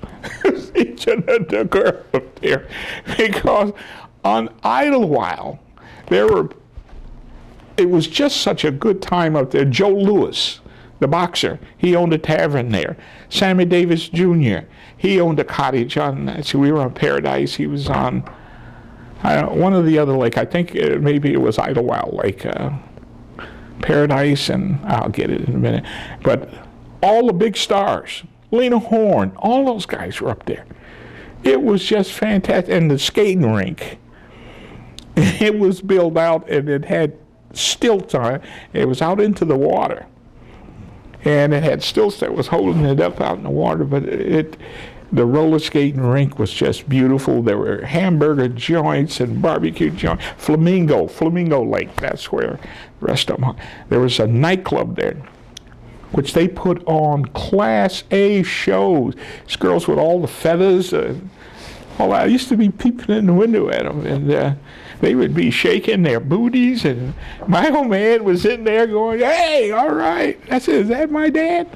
And my mother was with him, and my mother was just sitting like she had starch poured on her or something. But anyway, beautiful, gorgeous women up there. There was no fights. There was nothing up there. It was just a good weekend up there. And we owned that cottage. And I could foresee when I became a teenager and a grown man, this would be my cottage. Man, and I'd have a place at Idlewild. So it was the Black Resort. The reason for that is that I did not understand what Idlewild was about. It was about segregation. And I didn't know then. The reason that black folks got together there from all over the country. I'm telling you, New York, California, people own cottages there. And the reason was because of segregation. Black people had no place to go. And so Idlewild, and there was another little place down the road from Idlewild where the upper crust stayed, and I'm not sure what that name is yet. But my mother was up there that one weekend. She never went back. I think what happened is my dad overplayed his hand. He took her up there, and she saw all these gorgeous women in shorts, and she heard him calling my dad. His name was John Quincy. "Hey, Quincy, hi!" And my dad would wave back, and my mother, she never went back. And she had nothing more to do with that place. And after my father died, I used to ask her about that. I said, Mom, you keeping everything? I'll pay the insurance on that thing, and I'll pay the taxes on it. Don't worry about it. Don't worry about it. Long story short is my mother let the property got reclaimed for back taxes. And there was no big money, a couple $1,000 here and there. But it got reclaimed, resold, and then tore down. And she purposely did that. And I asked her, hey, Mom, let me have it. She wouldn't. My mother just died about 3 years ago. She lived to about 96, 95. She lived a good long time. Yes, so Idlewild was the place. All the time going up there as kids, and then as a younger adult. Never saw a fight. Roller skating, bingo, cards, and the grown-ups had night spots to go to at night. I saw Joe Louis, Sammy Davis, a lot of the other stars. They all had cottages there. And there's some of us now that happen to have some finances here and there. We're talking about resurrecting the place, and I don't know if it'll go over real good, because has there been any progress in segregation? I can stay anywhere in the world now. Between here and anywhere I want to go. If I can afford the hotel room, I can stay there now. Before, when I got ready to travel, we had to make sandwiches. And we used to save shoe boxes. We used to stack those up as kids and save them.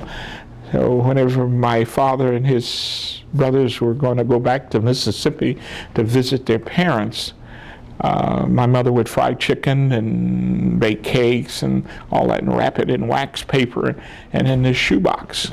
Quincy, here's your food from here to Mississippi. The only thing that they could stop for is gas. And you couldn't leave from around your car.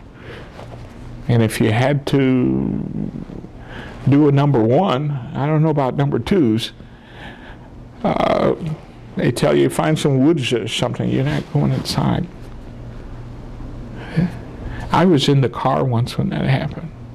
We were driving to New Albany, Mississippi, and the guy said, boy, you can pee out there. Wow. So we have come a distance now to where it was verbal. Boy, no. Boy, yes. Get out of here. Do that. And now it's all here mentally. Set up little thing. I'm sorry the door is locked and I don't have the key. I am so sorry about that, sir. You have a nice day. And I hope you pee on yourself. Now it's a lot subtler. But we have progress. And the progress is now, it should be very obvious to us. You're feminine today, a black man. You're interested in what I think, you're interested in what I know. It's been a change. As before, who cares what you think? Wow. So there is some change. Have I done enough for my children? Is things being done now for my children,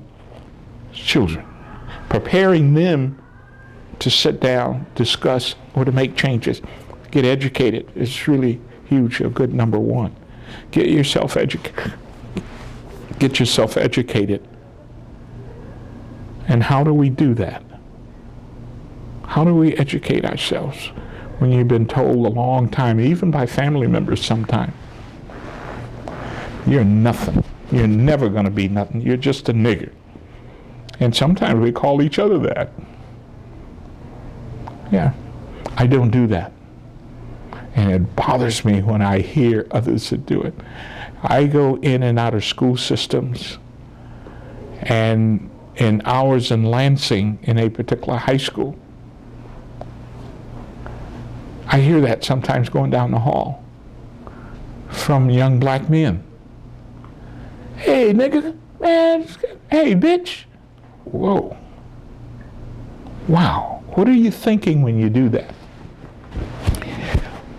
I think a lot of our problem has been from us, the adults, what we permitted to happen with our kids while we could control them. See, at this age and stage now, I don't, and I couldn't control my children now. There's no way. They're adults. You don't monkey with that. But when they were smaller, an album showed up in our house in Lansing, where we lived. We lived in on Broadmoor Street in Saratoga Farm. That's upper crust neighborhood. And I come upstairs once and I looked at my son's room and I seen this album laying in the middle of his bed. And I put my briefcase down and I went over and picked it up. And it's this face, he got his face all painted, diamond faces, and it's painted on, and his tongue is hanging out way down here. And on the album it is called Kiss or whatever. And I know on this album it is saying things that I don't want happening here. So I thought, oh my goodness. So I closed it back and I lay it back down. And I went over into my room and I was changing clothes. And I look back over there and I think, what's on his mind playing this stuff? You know what I'd do? I went and got the album. And I put it in my bedroom and hid it. Just say nothing about it. If it's his, he just lost it. If it belongs to somebody else, he better find out where it is then. So he did. He said, who moved my album? My sister's got my album. You took my album. And I told him, no, I got it. What is it doing here? I thought we discussed this. And I got these little crinkles between my eyes, and I was really upset about it. What are you doing listening to stuff like this that's telling you, screw them adults, damn this, do this. No, you don't have to put up with this. And yes, you do have to put up with it because I say so. And when it gets to the point where you don't, then you're flying on your own. Well, it belongs to Jimmy next door. And I asked him if I could listen to it. I tell you what I'm going to do to keep you from paying Jimmy, because I was going to take it and bust it up right in front of you. I was just going to take it and go pap and snap it right in front of you. But I'm going to give it to you, and you're going to leave the house and you're going to take it next door to Jimmy. You're going to give it to him. And if it ever shows up here again, or if I ever see it again, I will destroy it. You understand? Yes. He took off. At those young ages, controls. Now, as you got older, I saw the controls that I had dwindling.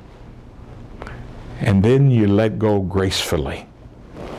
Done all I can do. Here it is. Some of the things that he was doing that I did not appreciate. One of them was getting parking tickets. And that just blew me out from being a police officer. It's never going to ever go away. Son, what do you think's going to happen? You throwing these under the seat, or what do you think's going to happen? Dad, you're always on me. Yeah. Okay, I'm done. And you're living on your own. One morning I come out of the shower about 6:30 in the morning, and I'm getting dressed to go to school, and the phone rang. At that time of morning when that phone rings, it's an emergency somewhere. Somebody's hurt. Nobody called me this time of morning. I pick it up and say, good morning. And it's my son. I know where he is now. I know exactly where he is. He said, good morning, Dad. Good morning. Anthony. Yeah. I know where you are.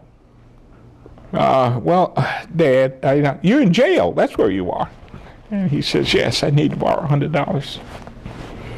Oh, man. Yeah, so we went to the longer. I might or I might not, but I stopped by the Lansing police jailhouse and loaned him $100. That was a long time ago. I never got the 100 back. Never got it back. No. We're getting short on time, so I'm gonna, Oh, gosh, yeah. I'm sorry. Is there anything else that you guys want me to ask that I didn't? No? Okay, well. Was it parking tickets?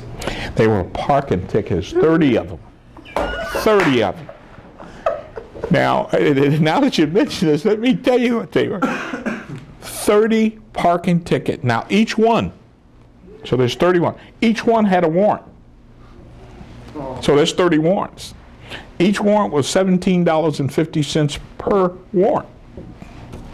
Plus the tickets now that went from $7, $8, $9 to about $45 a piece. So those parking tickets is getting to be awfully expensive. Oh, so when they gathered up and the judge says, hey, and the judge is just fantastic.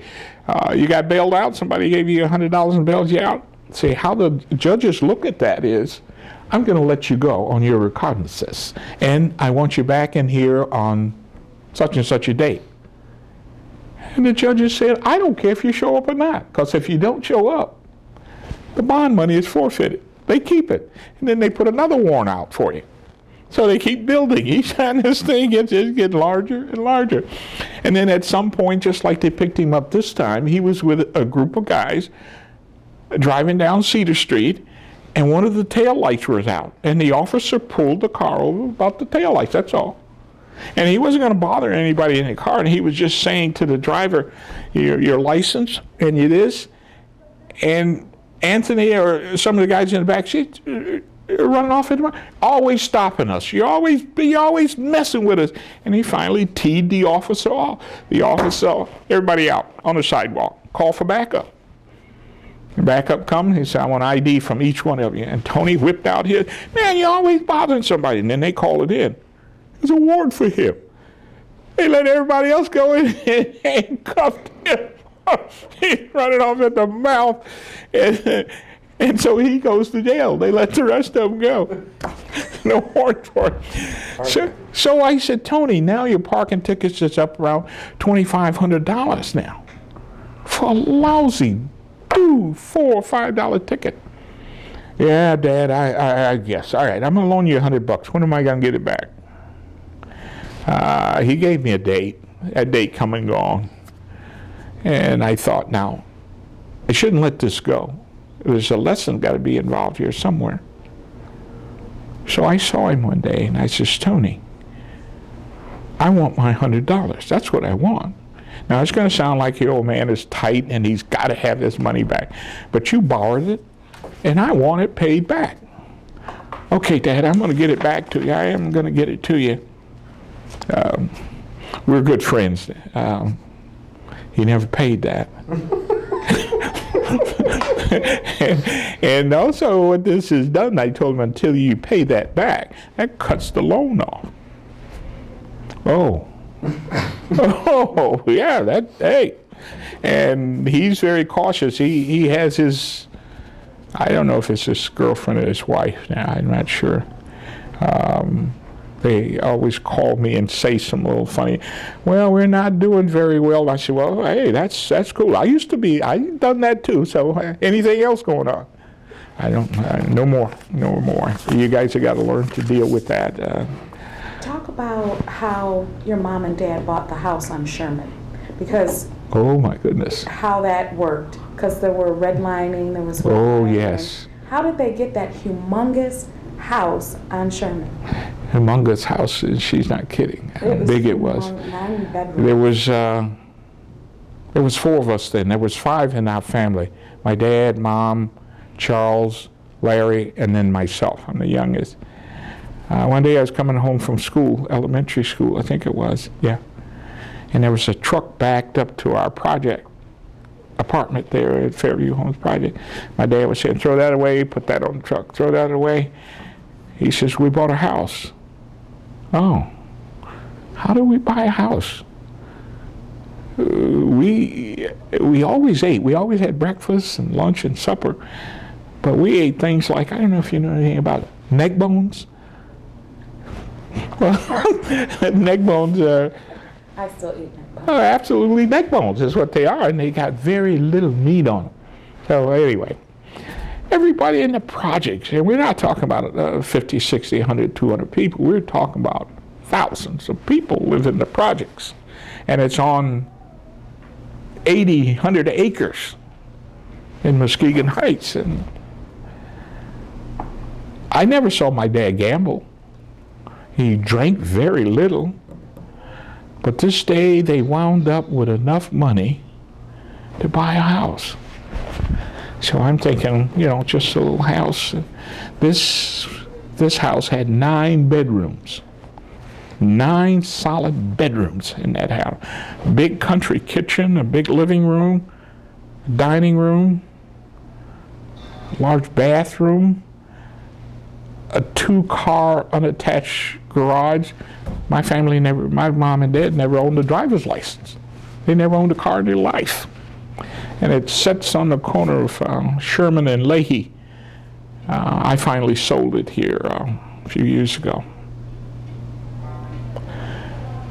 But the 4 of us moved into this house, Charles, my oldest brother, and right after we moved in, he was killed. Matter of fact, not very far from here. Port City Cab Company, I saw one of their cabs when I was coming here, and it brought back all those memories. Port City Cab Company is right down here on the corner, something anyway. He was standing there waiting for a cab to come to pick him up to take him back to Muskegon Heights. And 2 guys walked behind him, didn't even know him, and this guy pulls out a knife and he stabbed him 27 times. He had just had an argument with his girlfriend, and he killed him right there on that corner. I will ride by that corner as I leave today, and I'm going by the cemetery and visit their graves. My father, my 2 brothers, and my mother is here too now. She died in Lansing. But we lived in there till then there was 3 of us there.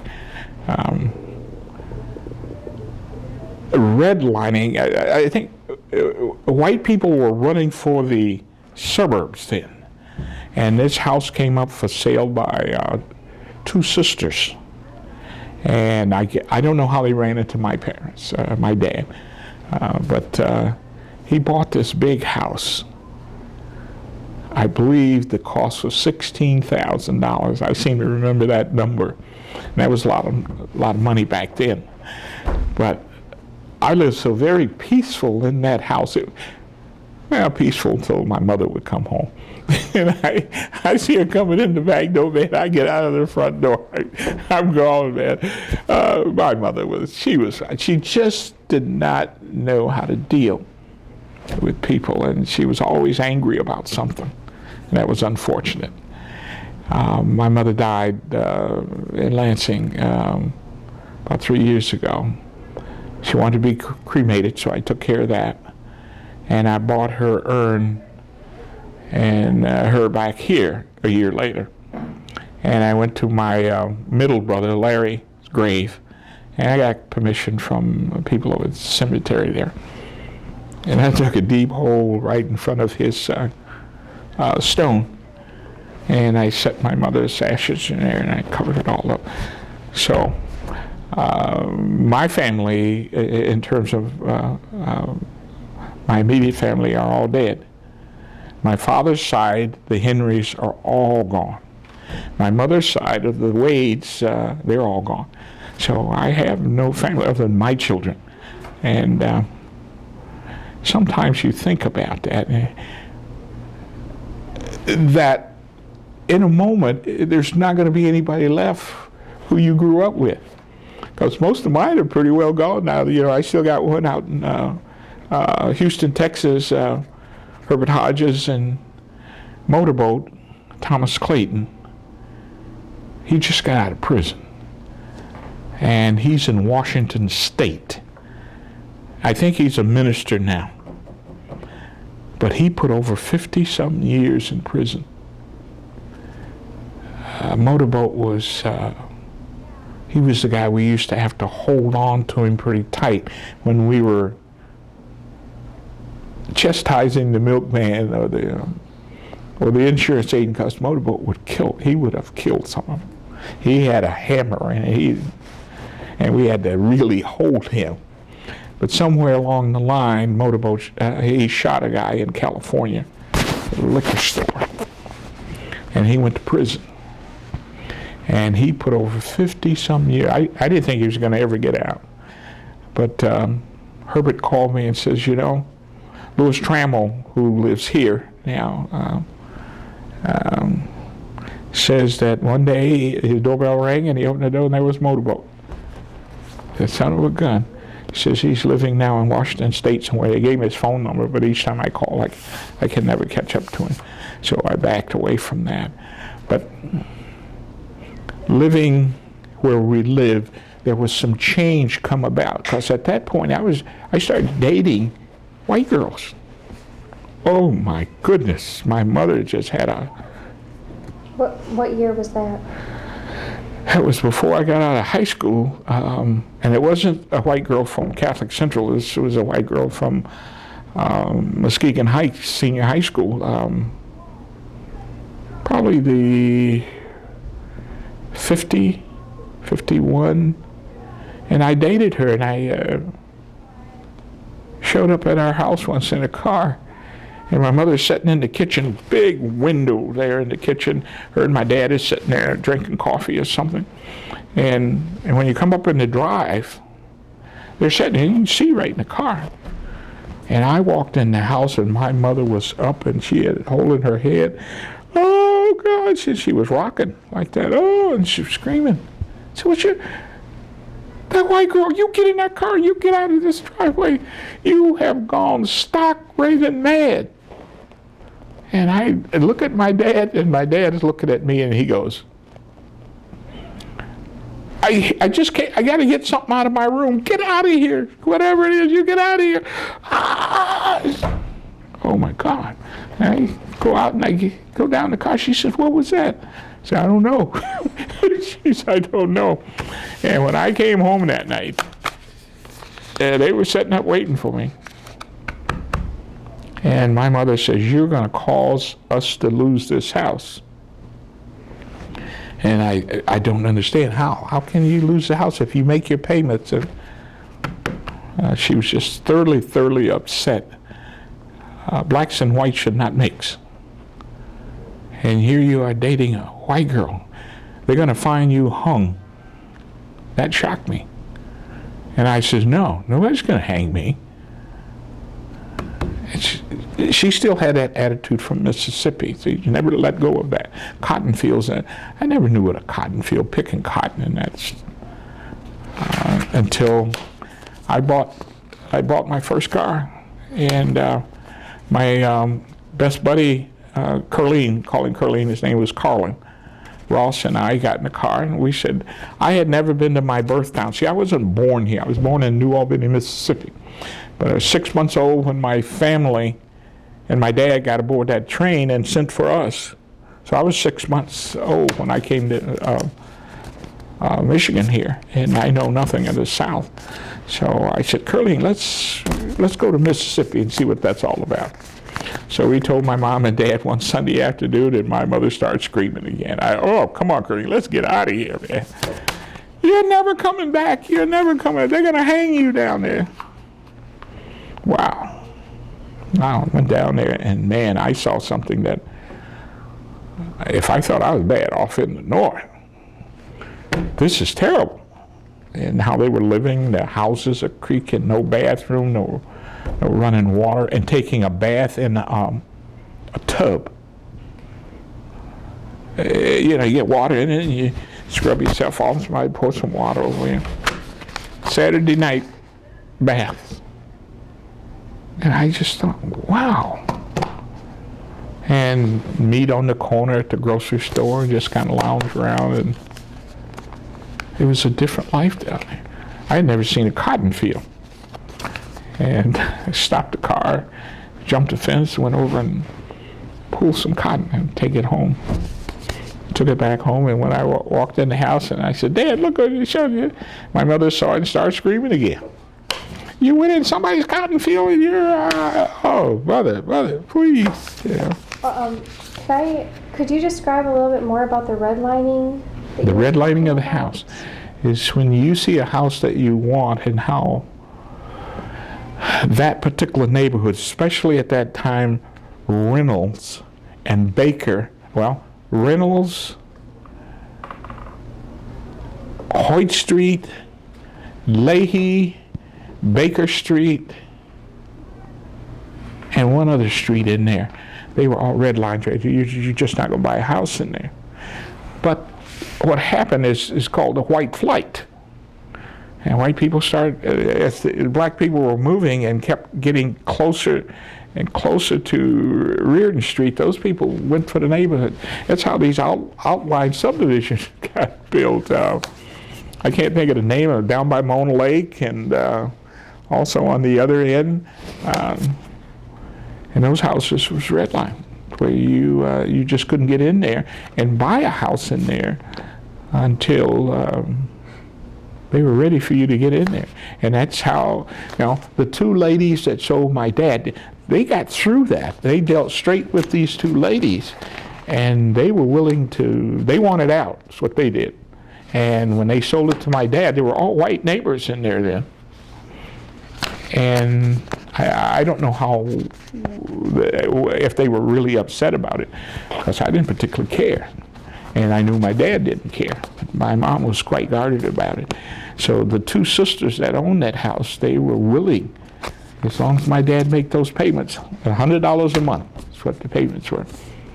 And when my dad died, there was $118 still owed on the house, had been owed on the house probably for a couple, 3 years. He just never would pay it.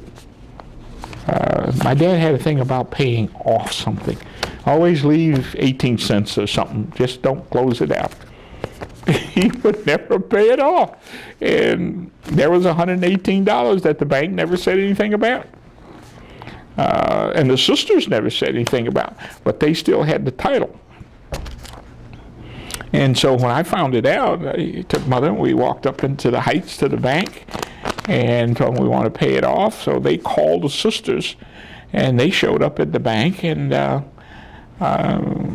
I paid them the last 118 something on the house.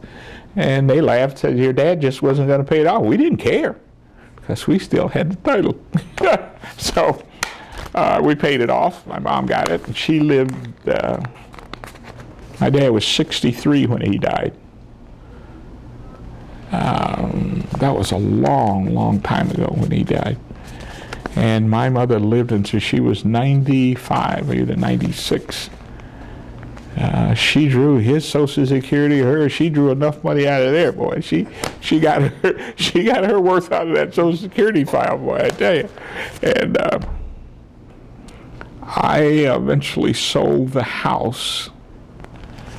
I had control of everything because my mother had a stroke, and she got back all the things she could leave, and she definitely got back her fussing. Oh, boy, she could still fuss.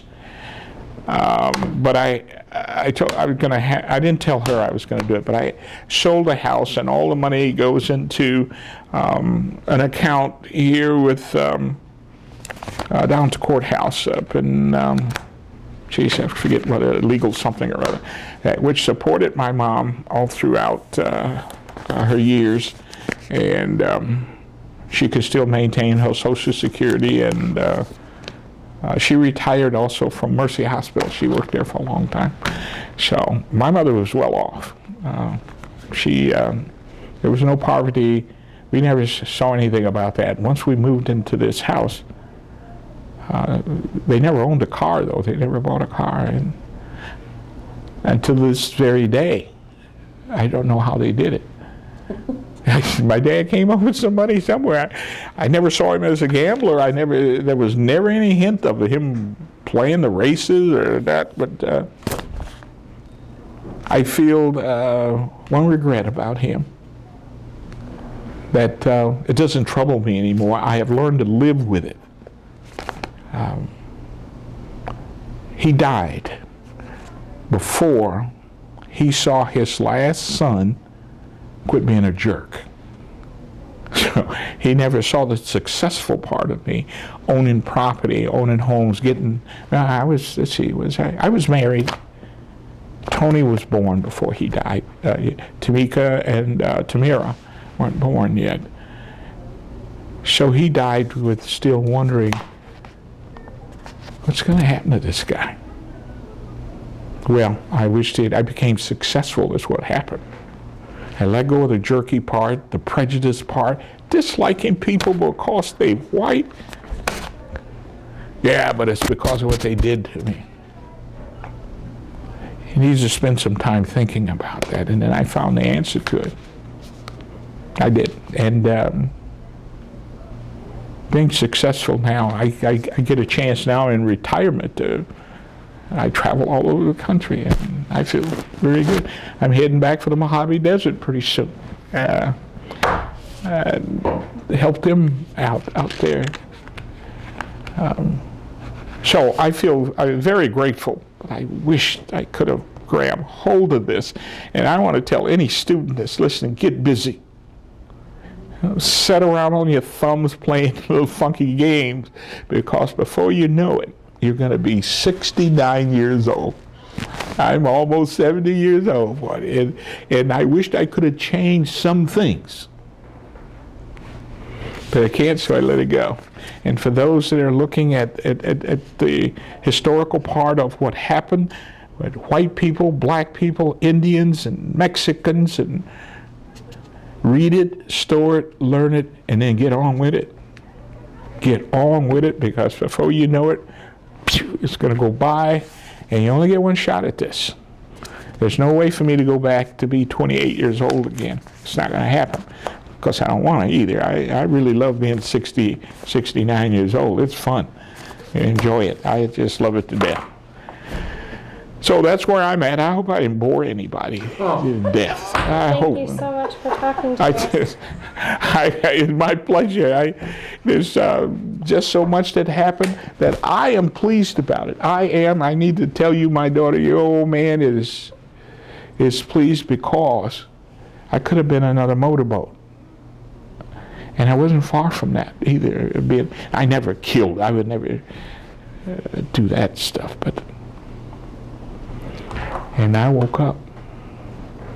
And when I woke up, the whole world was just there. And it's beautiful. It's beautiful even though there's bad things going on. I really feel bad for those guys in Iraq. I know what that's about. Dropping off to sleep, and it may be an internal sleep. Or going on a mission, not knowing, you might not be around for supper or breakfast the next day. Going on a mission. And I'm on this mission for whom? When I cross the 38th parallel, and I get caught over there, you know what happens over here? The government says, who? What's his name? We don't even know anything about him. And that's the end of the program. Or to cross and come back injured or whatever, and you come down the street and the guy call you a nigger. Yeah, a trifling nigger is what you are, or boy. I go through all of this. So your students, or whatever you try, you get busy. Don't waste your time sitting around saying it's white people's fault. Now it's your fault, sitting still, doing nothing. Understand what happened. Look through history and find out exactly what happened. And then get about the business of living. I apologize, folks. I get on that sub thing. I'm sorry. It's time to go. Thank you so much for My speaking pleasure. with me, Mr. My Perry. I really pleasure. appreciate it.